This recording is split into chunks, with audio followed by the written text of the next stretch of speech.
Welcome to this talk on curating and curation. I'll just introduce you to everyone on the panel. Next to me, I've got Aden Wessels, who's the head technician of the Islamic Art Biennale, who has spent many years working for the Sydney Biennale prior to this, so he's really an expert in his field. We have Rotana Shaker, who's the assistant curator at Hay Jamil currently, but has also been curatorial fellow at the Wallach Art Gallery and at Punk Orientalism, and she was also assistant curator of the Saudi Pavilion at the Venice Biennale, the last Venice Biennale. And we have Lama Bint Mansour, who was part of the curatorial committee of SAC, but is here in her role as artist and researcher and contributed to the work which you'll see in the Biennale called Tazamun by Dal Hub. So we have several different opinions on what curating can be and should be.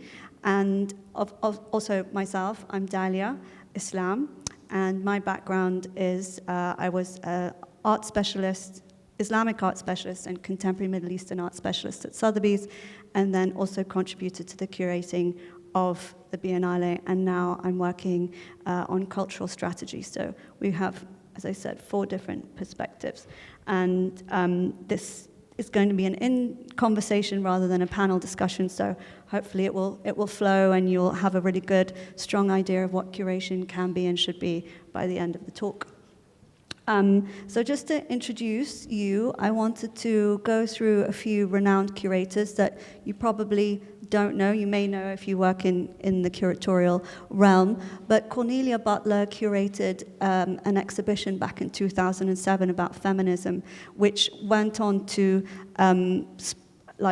propel a lot of female artists that had been unknown into the limelight, and her work really kind of drove a lot of thinking around feminism and women in art. And so I'm just kind of highlighting here how the curator's role can really spread outside of the museum world into critical thinking and into kind of social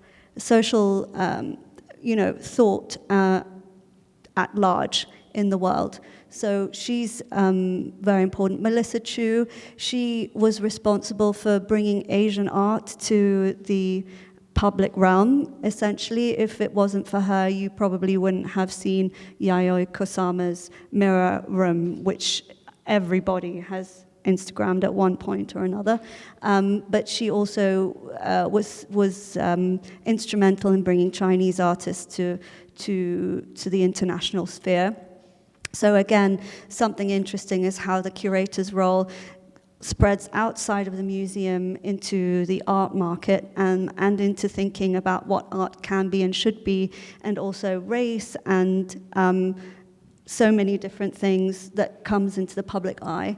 Thelma Golden, her work has been very important in rethinking what the black male body can be or should be, and if it wasn't for her, we wouldn't be thinking about, through her, art has looked at Black Lives Matter and so many other issues that are plaguing society, especially in the West. And then we have Nicolas Bourriaud, whose work in the 90s on relational aesthetics really drove a lot of thought and a lot of different artists' careers, like Olafur Eliasson, I'm sure you know, and Rikrit Trivandra as well. So his work in the 90s then kind of spread out and spilled out into how we may think about human connection. And a lot of the work that these people have done is something that we've all kind of absorbed through, and it's disseminated out of the art world. So I just kind of wanted to make that point as we talk about what curators can do. Yes,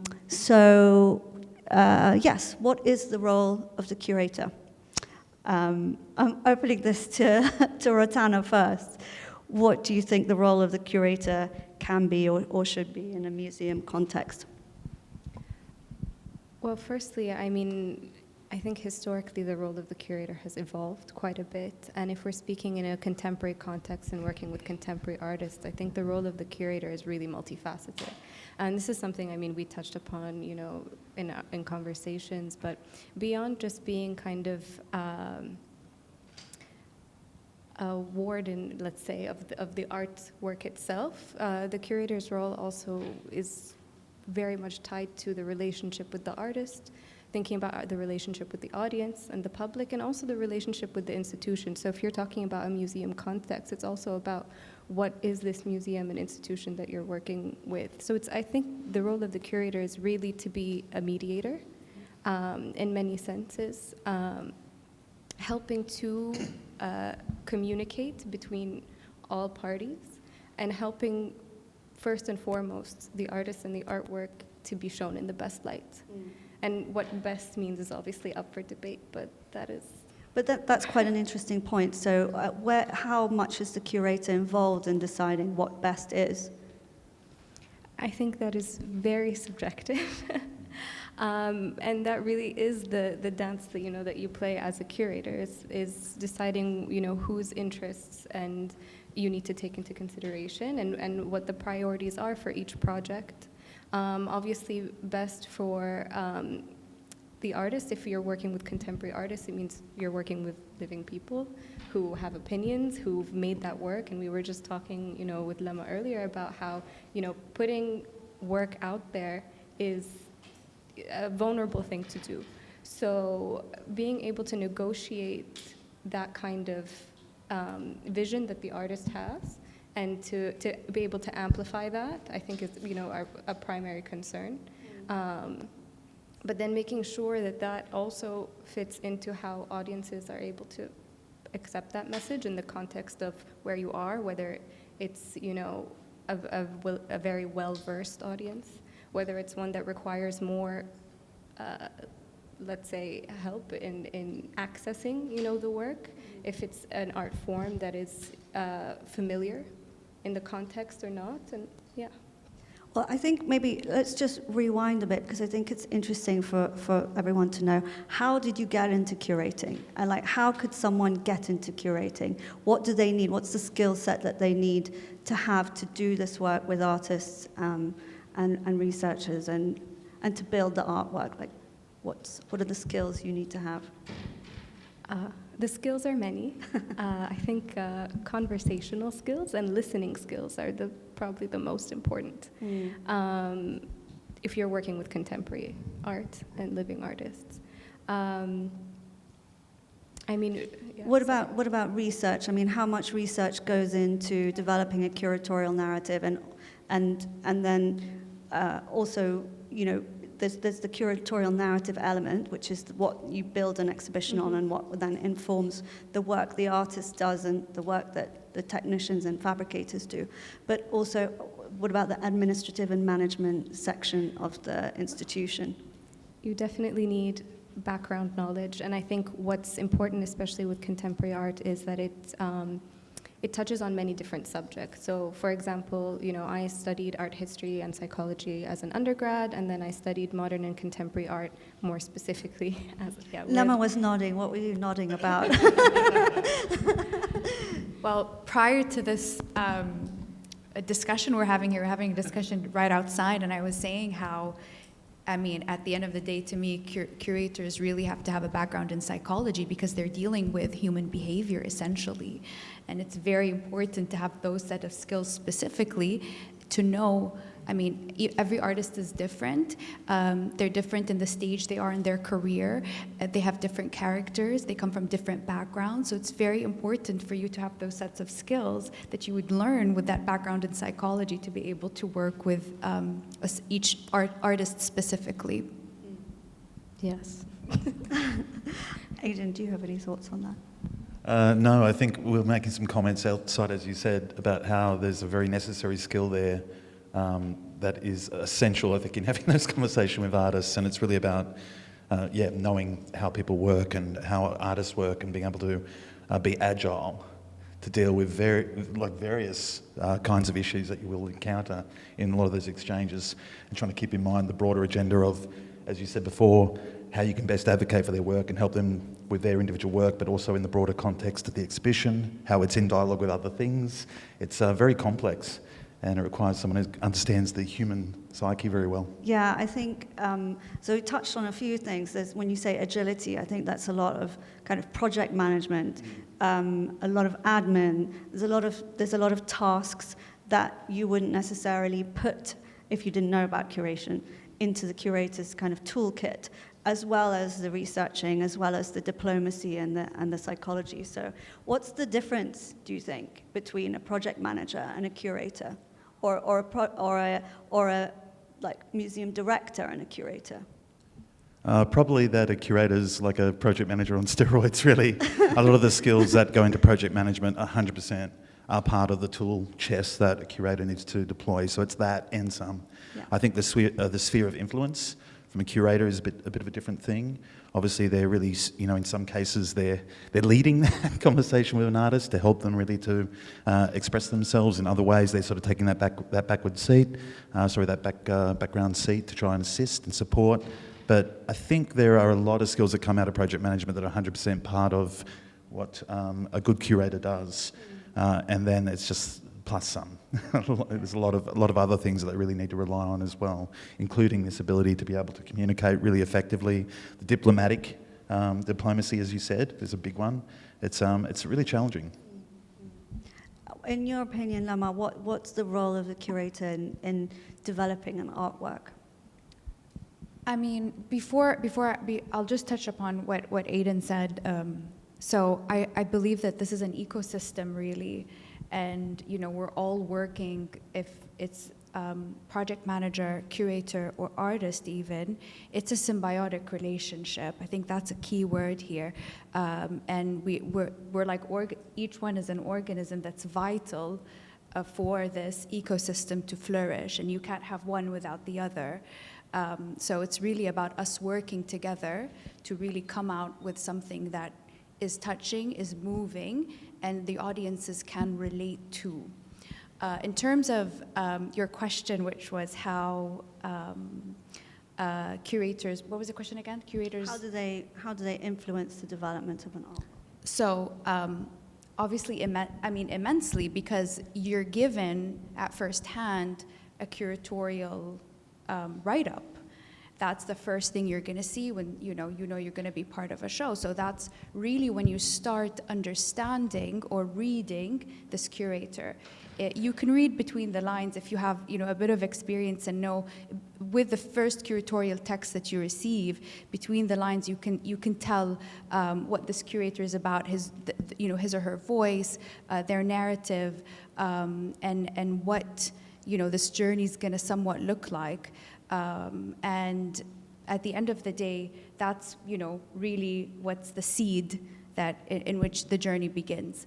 And then obviously the relationship begins with artist and curator, and again it's a very human relationship. It's based on human behavior. I would say this is why I touch upon the idea of psychology again, and as Rotana said, it's a very human experience for the artists, because I often say that artists are one of the bravest people, because they're really putting a piece of them out there to the spectator and telling the spectator, judge me, and that's not an easy task.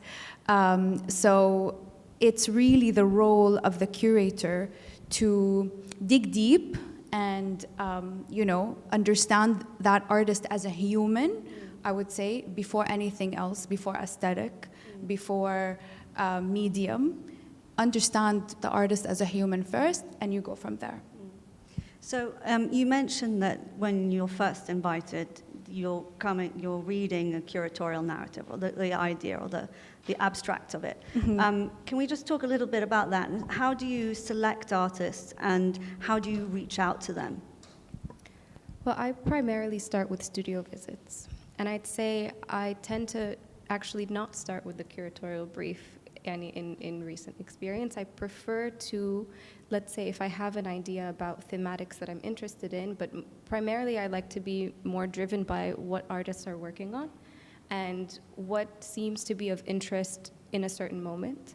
So to you'll them. develop your curatorial, your exhibitions around the artist groupings before the brief comes, before the concept comes. Exactly. Okay. So there may be an internal brief, Mhm. but that doesn't get kind of elaborated upon until much later. This is if I'm working specifically, let's say, I can give an example of a recent show at High where we were thinking, we were working with some commissions, with some loan works, but things that really the concept was driven by what was coming out in studio visits.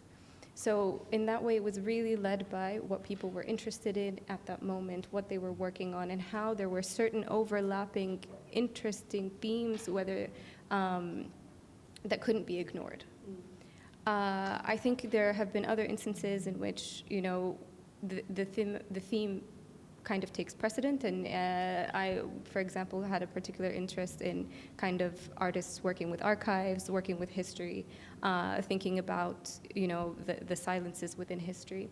And that approach was working with much more established artists, so that was not a very collaborative experience. That was more, you know, this is the idea, these are the works that tell the story, and that's where I think the more direct, you know, communication of the curatorial concept comes into play, where this is what I'm doing, and these are your works that I would like to include in this show. Mm-hmm. So I think, yeah, there's a different approach, whether you're working with an artist, you need to develop something specific for an exhibition, or you want to show existing work. Yeah, because the experience that I had here was very much that we were working to a concept, and the curatorial narrative was very developed, and we then populated the exhibition with artists, but the artworks came very much out of the curatorial narrative and our conversations with the artists. And it was really interesting seeing how different people, different personalities, who have different interests as well, because artists have so many interests. Like some are interested in research and archival, some are more interested in this case, in the practice of their faith. So there was just a really wide range of lenses through which people could approach the same idea, and it's so interesting to see how many ideas people can have and how varied humanity is, that they can look at the same thing and come up with so many different ways of expressing it, which I just wonder how complex that makes it for a fabricator when you're looking at building so many different artworks at the same time. Like, how does that, and how do you work with the curator to kind of manage that? I think it's just about resources and patience, really. Obviously, I've worked on a few biennales over the years. It comes down just to really the sort of makeup of that team, and just having people who've really got some on-the-ground experience, sometimes as artists themselves, or being in close proximity to art for a lot of their career, to be able to come out the back end of that and into projects like biennales, and be able to take them on with the appropriate amount of grace and patience that is required to be able to meet all those differing needs of all those individual artworks and artists and studios, and the whole thing with some sort of sense of being able to kind of assist and support in that role effectively. Obviously it's a really nice experience. I've come from projects where we've had a single, curator who's basically leading something, to rather varied projects like this Biennale, where we're working with a variety of people, a lot of whom have competing interests. Obviously, the broader interest of the exhibition itself is obviously still paramount in all of those people's minds, but they do have their own individual needs, and I think it really just comes down to how well equipped those people are, those curators, to be able to be conscious of that and aware of the broader project's needs, and are flexible. Yeah. Happily, I've had good experiences with that, Dalya. So. But yeah, so I guess that what's interesting in there, to take us back to the development of an artwork, is how the concept itself leads, obviously, the fabrication, and how the concept came out, in this case, out of the curatorial narrative. So how close was your relationship with the curator, and how influential was the curator in teasing out the idea in the end? It was an interesting experience, as you know, because we started off. I'm part of a collective called Digital Arts Lab, and I'm researcher on the team. I'm actually quite lucky that I work with a team of specialists where, you know, we each one has a specific task, and you know, I work on my research, and we had sound engineer on board and two digital artists with us. So I mean, in that way, it's. I believe in collectives, just, you know, to throw it out there. I believe that in a way collectives help us really come out with the, really help us work on our fortes and what we're really good at. And I feel like that time, honestly, we came in late in the game, looking back. And because I came in with a team, that made things, I think, much easier for us as a collective. But what was interesting, especially with our work our work Tazamun, is that we started off with a completely different concept or a completely different aesthetic, completely different idea than what you see now. And what I appreciated is that because we didn't have also much time on our hands, the curatorial team could have said, right, that's not what we're looking for. But they saw something. They saw something, you know, between the lines that's, oh, you know, I think we can develop something from this aesthetic or from this concept. And Sumaya specifically, we had this really long narrative, this really long immersive experience. And she told me, focus on one thing within that experience and just really vigorously research that. So we worked on one moment from our initial narrative. So as you can see, these were our initial, I don't know if people here are familiar with the work, but if we go prior, so these are the first, some of the first images that we had sent the curatorial team. And then this was probably phase 2, and then you can see phase 3.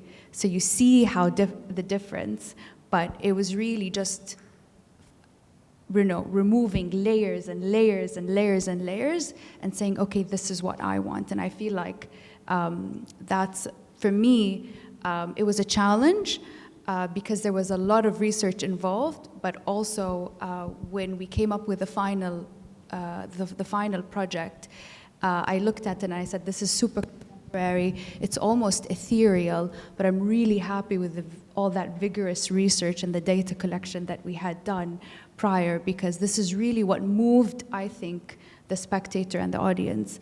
So yeah, this was probably stage 3. And then if you go and take a tour after this talk, you can see how you know, we developed the final stages of that. But I think it would be really interesting to just touch on what was it that you focused in on, and how much research did you do, and how did you get from this to this? So we were going to inevitably talk about the cosmos because I have a background in cultural astronomy, and my research is based on cultural astronomy. So I look at the cosmos. Just to also interrupt to say, but also because the curatorial narrative was talking about the relationship of us to the cosmic celestial bodies and ritual and prayer and so on. Exactly. So that's where we kind of came together. We look at astronomy from a cultural perspective or from a human perspective, and the myriad ways in which the cosmos have been interpreted in art, in ancient civilizations, in history, etc. So specifically for Tazamun, we initially started with this really elaborate narrative of molecules and neurons and the effect on the effect of meditation and prayer on our neurons scientifically, and then we really stretched it out into the great beyond, and then really tried to pull it together with this idea of creating parallels between the webs of the universe and the neurons that we have in our brains. Because if you look at the images, they are identical. So this was really where we had started. And then within this narrative, there was this pause on spectra, which is the colors that we see in the sky. And Sumaya was really interested in that specific shot, and she said, focus on the timings of prayer and what that means to you as a collective. And so we went back and filtered all that, the neurons, the brain activity, and really focused on prayer timings. Now, usually historians of science tend to focus on the golden era of Islam, on devices such as astrolabes, sundials, and whatnot. And we realized that especially the natives of the Arabian Peninsula had a very innate sort of connection to the great beyond and to the cosmos based on the use of the naked eye and contemplation. So we said, okay, we wanted to go back to that time and kind of get this audience into a space where they can feel almost an eternal day and what that would feel like and its relationship to prayer timings. And when we started to collect data, we said we were going to do it exactly the way that our ancestors did, which was the use of the naked eye. This is where the research came in. And we collected months and months and months of data of just sitting outside and observing and writing down our celestial observations of the sun, the spectra, the colors in the sky, and just collect that sort of data. Of course, I specifically had to do a lot of research, and I looked into Dr. David A. King's work, specifically on Islamic astronomy. He was really my tether, I would say, throughout this experience. And then, you know, we came up with this concept. So it was really this one moment in time that our curator caught and said, that's it, base all your research on that. So. Yeah, I have to say I learned a lot from Sumaya around that. Well, from you, obviously, about astronomy, but also from Sumaya on the importance of rigorous thinking, Yeah. and the importance of finding the facts and then building the concept around that. I'd love to know, Rotana, what your thoughts are around that as a curator. Well, you said two words that I noted down that I was like, yeah, I feel like the essence of it. It's focus and filter, which obviously when you're working towards developing a concept of an artwork or even an exhibition, you're going to start off with the broadest range of an idea that you have, like you were describing. And you're going to, as you delve deeper and deeper into a concept, thinking about whether it's, working with an artist towards artwork and how an audience is going to engage with that, you want to think about that point and that focus point. And I think similarly with exhibition making, when you think about the concept of an exhibition, the thematics, if you're thinking of a group exhibition or even a solo, the point that's going to draw visitors into the narratives of each of the individual artworks. I think being able to kind of be clear and concise is an important aspect, and I think every artist and every curator is constantly practicing that. So in a practical way, how do you as a curator work with an artist to kind of peel back all of the, I don't want to say fluff, because it's not fluffy at all. It's like, how do you zone in on the point that is interesting? I think as we mentioned at one point earlier, the process is a lot like therapy. I think what I like to do is to think about, and keep in mind, my experience is still fresh in many ways. I've only been doing this for a couple of years, so. But thus far, I think what's been really important is to be able to understand the trajectory that an artist is going on. So thinking about the past of their practice and also where they're intending to go.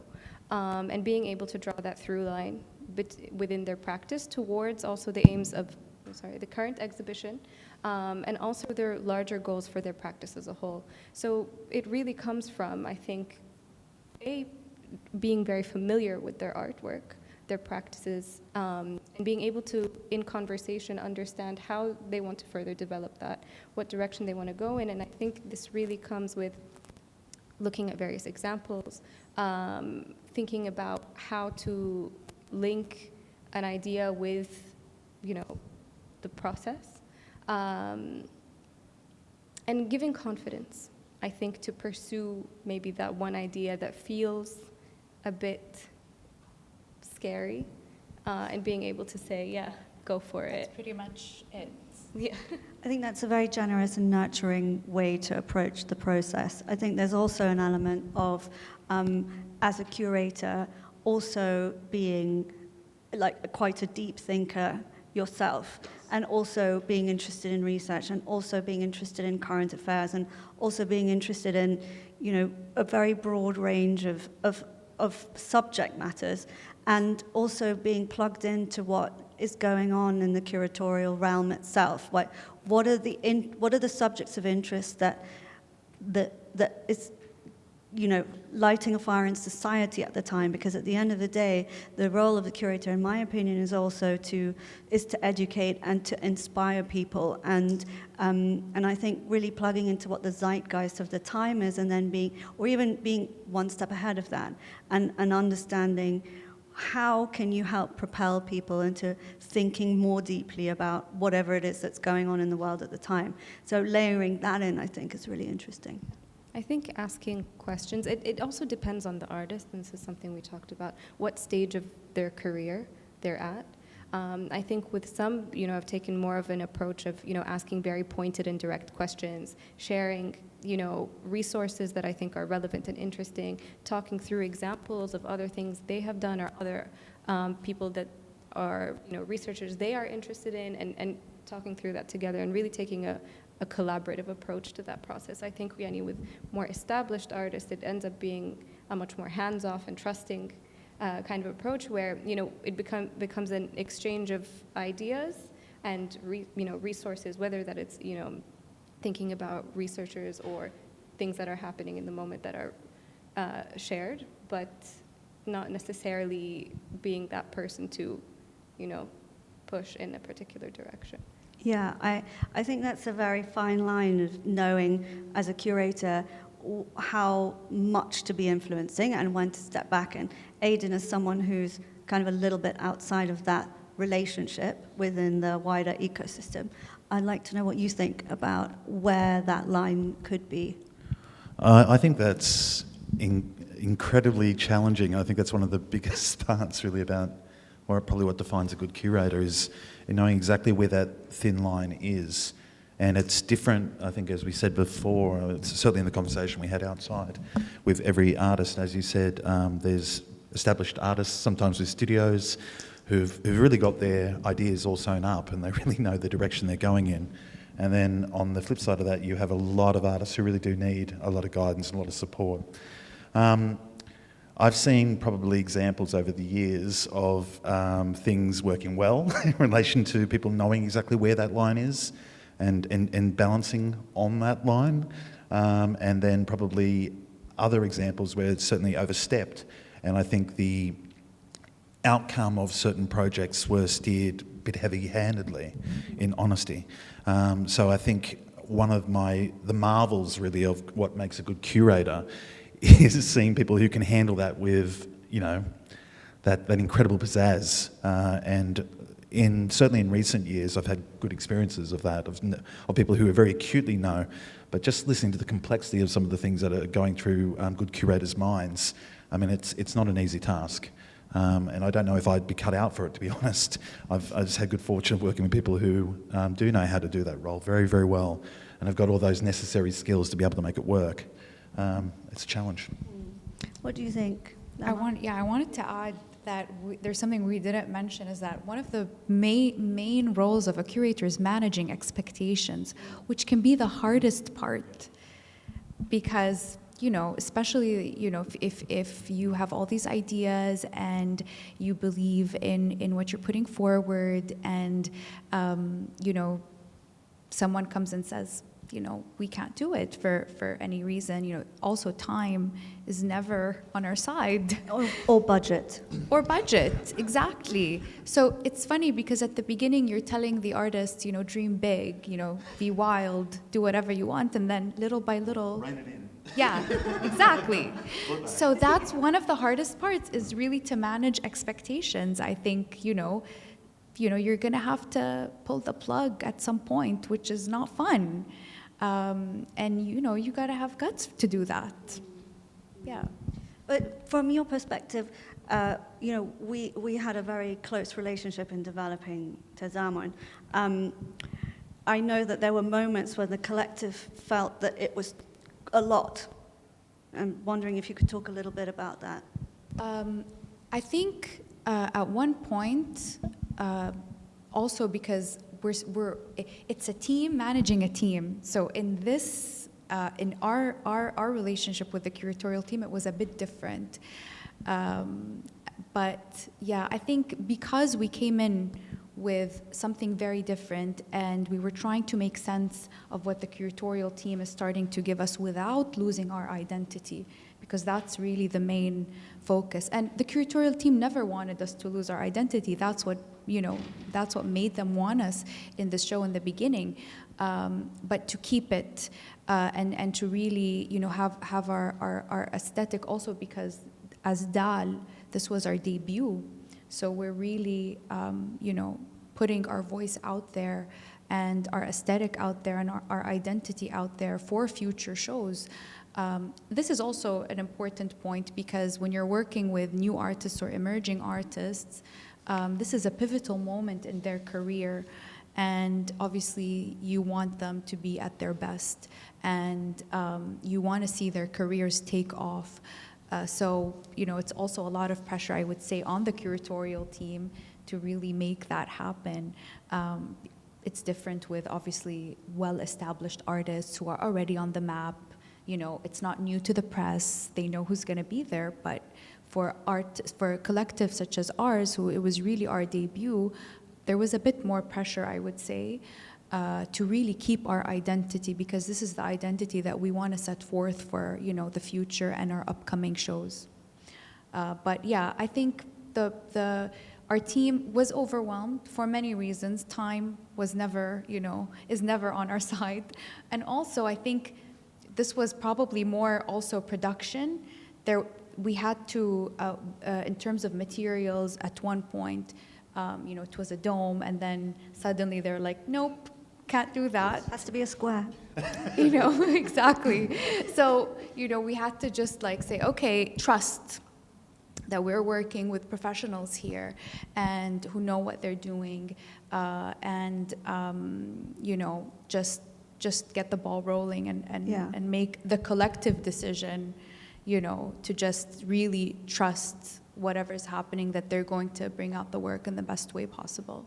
Yeah, I think that's a really nice point about how fabrication can have a very strong, and design can have a really strong impact on the concept. So, Aden, can you share a little bit about how the concept can be evolved or augmented through that process, and how you, in your role, how do you keep things on track, and what's the relationship with the curator like in that process? 100%. I think there's a massive, when we talk about the responsibility felt, that was sort of a really interesting point about the responsibility felt from the curator side, for example, to help to get emerging artists to really sort of shine. There's obviously huge pressure on the production side to really support artist practice in the right way, and to not have that same thing we were talking about, the kind of impacts we also want people to dream big, and it's sometimes tempered against the parameters that are given to us by things like budgets or practicalities of some site-specific work where we can't do one thing or another, or certain other limitations. Sometimes it can come down to something as ridiculous as health and safety. That was one of the issues, I think. Yeah. The fabric itself, Yeah. that was one of the issues, was health and safety, Yeah, and there's honestly nothing more brutal than having to actually sort of deal with those kind of considerations in trying to actually support artists properly, and to help them to do that exact thing that you really want, that work to shine, and for it to actually check off against what that sort of ambition was. And I often find in the jobs that I've had, especially, I mean, obviously Dalya and I have worked very closely on this Biennale. We had so many conversations where we're tempering something against another consideration, and that is a very, very difficult place to be in. And fortunately, if you have a really strong relationship on the curatorial side, and you're able to have that trust with one another, which obviously usually takes time to develop, then you're in a good spot. But it can be hard. I have to say that, as a curator, my knowledge ends at engineering, build, structure, materiality, fabrication, all of that. And so, understanding that the relationship with everyone else in the team is that their really their input is really valuable in that space was very important. And often out of that too, a lot of interrogation happens. You sort of mentioned in that experience, you had limitations up to the point of something being engineered or whatnot. One of the great things about that dialogue that happened all the time with us, for example, is like, okay, why? Why is that the case, Aden? And it's actually a really great way of actually science, Dalya. drilling. Science. It's a great way of drilling down into that and actually sort of establishing if there are ways that we can actually credibly make something work that is out of that line. So it's really good. I think it's really good to have that sort of discourse at all levels.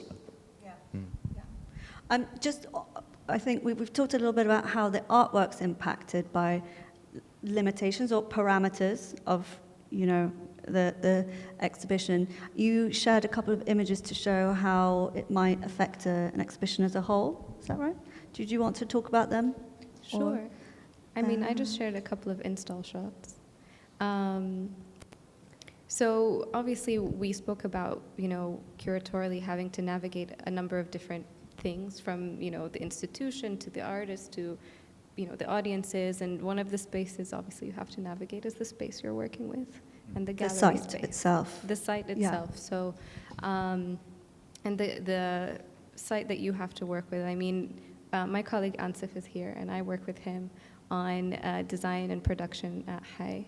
And we have to work very closely to think about, the considerations of the space and what is practically possible in that space in order to enable, the exhibition to come together and the artworks to be shown. So we have things to consider, like the height of our ceilings, which actually puts a lot of limits on what we can do. Even the flooring, the lighting, setup that we've got, a lot of considerations that we, I think people coming into exhibitions may not realize impact them quite heavily.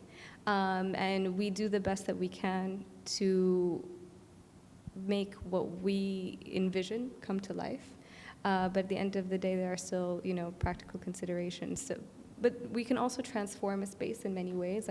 What was really exciting, the image that's on the screen here is from an exhibition that just closed that we worked on. This is Mohammed Al-Faraj's work, Glimpses of Now. And so we built a black box for this work and wanted to have, this video be kind of full screen on the wall, a very immersive experience. It was from the beginning, this was something I knew needed to happen, just because I think it was the most effective way to be able to be, experiencing this work. And so we, worked to make everything fit within the space around that we needed the technical considerations to be met and the spatial considerations to be met. We need to think about, our projectors. We need to think about the walls that we're going to build, and also how that interacts with the rest of the work that we want in the space. Thinking about how the sound, bleeds out of the room or not. What do what curtains do you need to put in? We wanted the floor bare, which obviously which was great because we wanted the reflection of the video.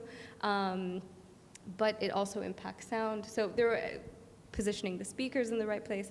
In any case, there's a lot to take into account, and we're very grateful to work with great teams on that. Yeah, I think our challenges here was, in fact, the polar opposite of that, whereby there were no parameters in terms of space. And so the artists didn't have that container in which they had to work. So it kind of every situation comes with its own challenges and opportunities. And a really good tech team will help the artists and the curators through that process. You had another image, did you want to mention this was just anything? another example from the same exhibition. So, we, again, thinking about the spaces that we had to build out, extra walls. You'll see in the back there's a few tables that were fabricated, especially for this version of the installation by Ala Tarabzouni and Fahad bin Naif. Also, thinking about even paint color, you can see, we wanted to define that space differently, so there was a slight difference in the paint that was used in the rest of the space and in that in the space of that installation. So yeah, really, I think, you mentioned that, when there's unlimited space, there's a lot that, and unlimited parameters, there's a lot that can be daunting. And I think actually having an anchoring of knowing a space well and working with it more than once, you get to experiment with layout, you get to experiment with design, and think effectively about, a visitor's journey in that space, and you get to know that space better, which has its own perks, as well as pitfalls. I'd like to talk a little bit about writing about an artwork. Lama, you wrote some really beautiful text on your artwork, but it is the role of the curator to be involved in that. So how does that work? Whose voice is it that should be coming through in the writing, in the label text, but also in the essay about the work? That's a good question, because I'm always sort of, I first and foremost always said I identify myself as a writer. So for someone like me to come in and then have, someone just say, oh, like, we'll do it for you. I'm like, no, but where's my voice? So it was tough at one point, because I felt like, how can we work around this? I want to be involved in the text that's going to be written. And obviously the curatorial team was very gracious enough to share the text with me and go back and forth. But I know that's not the case most of the time. I do understand that throughout the exhibition, there has to be a unified voice, because I always think of it as if there is a narrative, there is a narrator. And that narrator, whether it's, the exhibition itself that has been personified or the curator, but there is a voice, and you're going to feel it and you're going to read it on the texts and in the catalog. And I do understand that has to be unified. And if you sort of leave each artist to write their own piece and their own text, it's going to be, a bit all over the place. I get that.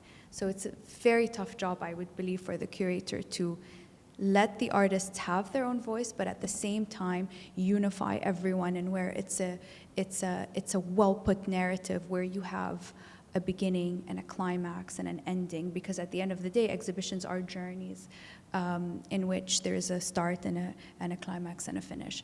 So I don't know. I don't have an answer. It's really tough. I'm always walking on eggshells a bit when it comes to this. But I understand both. I understand the artist that wants their voice to be heard, but I also understand the curator that needs to have that unified voice within the exhibition. Wessels, do you have anything to share? I think, as you're saying, it's a delicate balance that, you have to kind of walk. personally, I like to involve, the artists in the writing, those who want to be involved. It's really any of the captions that are written in the text are based off of conversations that are, specific to how would you like to present the artwork, and also thinking about, the curatorial narrative as a whole. So what aspects of the work are we going to highlight in a caption, for example, versus, what do we leave unsaid? Because you also don't want to spoon feed, audiences information. Yeah, that's a really good point. Aden, you're nodding. You have something to say? That's true. I was just thinking. Sorry, I don't have much to add. Just the through line is so important. It must be a challenge sometimes to sort of think about how you can best capture those feelings, but also keep the broader message, the story of the entire exhibition at the forefront as well. Sometimes if I'm working on a group exhibition, I like to think about key questions that are in the background.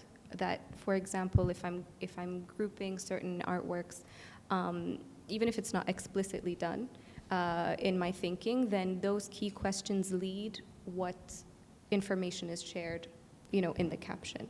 So then if you're entering it, you're reading the wall text first, you're getting this intro into the thinking of the whole of the exhibition, then each of these, captions about each artwork then illuminate a little part of that. So you can always reference back, oh, that's talking about this or that, and it's giving a little bit more detail without overly explaining every single aspect. Because at the end of the day, you want to enable audiences to make connections themselves as well.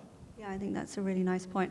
I think another thing with the audience and the voice is that the fine line between being overly intellectual and, or like dumbing it down, and how do you navigate that? I think you have to respect the audience's intellect and try not to let your sort of ego get involved and, be too much of a virtuoso when writing an essay, which is something I struggle with. But anyway, I think that kind of brings us to the end of our talk on curation and curators.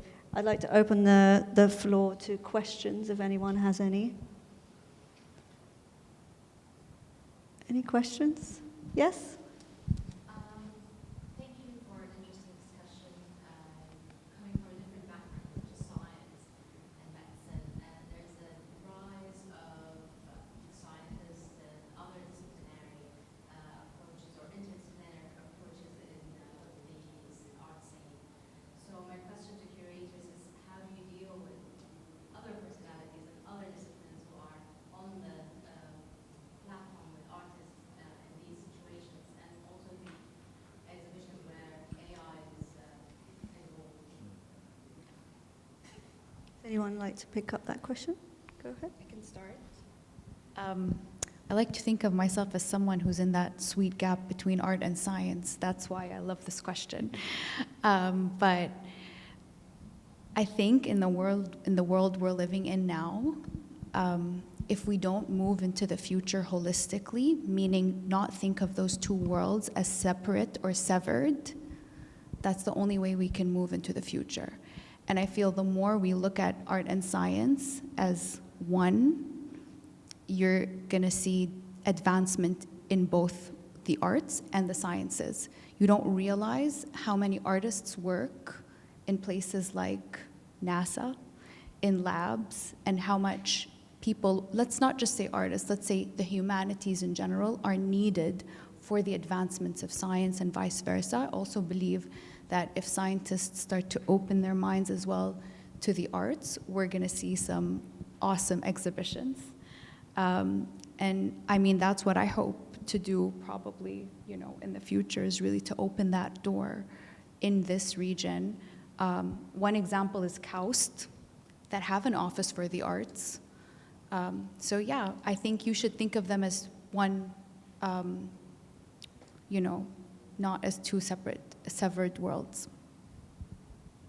Yeah, I think different curators and different artists will have different relationships with science, and it's important to have that kind of variety of voices and a variety of approaches to these things so that more people can enter different realms of thought and different experiences. I don't know if anyone else has anything to share, or if we have any more questions. No, I was just wondering, what's the line between a curator and an artist? So it can obviously be both, but is it beneficial? Is it something that would blur your vision on one or the other? I'm just wondering. Well, one of the associate curators on the Biennale, Muaz, he's an artist and a curator. And he's also an academic and an architect, so he kind of brings lots of different things to the mix. But what I really enjoyed from working with him was that he could see what it was like to be an artist, and he knew what an artist needed. And therefore, as a curator, he was able to kind of fill in those blanks really effectively and really sensitively. And I think having had been on both sides of the coin, he really knew, therefore, what made a good curator. I don't know if anyone else has anything to add there. Personally, I came from a curatorial background with SAC, and I was on the curatorial committee, and this is my first time. At one point, I felt like I was undercover, because I was, for the first time, I'm usually on the outside looking in, like more like managerial, curatorial. This was the first time I was really on the inside. This is on a very personal level. Every experience is different, but I was definitely more comfortable on the inside because you express yourself creatively. But I learned so much because I saw things from both sides. So I don't think there's really a line. I think, some people can sort of shift between both, but I do believe that, personally for me, I think I'm more found myself more on the inside. Honestly, being a curator is a tough job. Yeah, but it does go back to what we were saying before about what is the line between how far can a curator go before they're being too dominant with an artist or with developing an artwork. And it goes back to being sensitive, understanding, the boundaries that you as a curator need to have, but also the artist needs to take responsibility for that too and can push back. That's perfectly acceptable. Yeah. Can say. I still feel like Aden probably has the hardest job because he's dealing with both the artist and the curator. I'm stuck in the middle. Yeah. You're stuck in the middle. Any more questions? No? Okay, well, thank you everyone for coming. Thanks to everybody on the panel. It was a pleasure to see you all, and I hope you learned something this evening from us. Thank you, Dalya. Thank you, Dalya.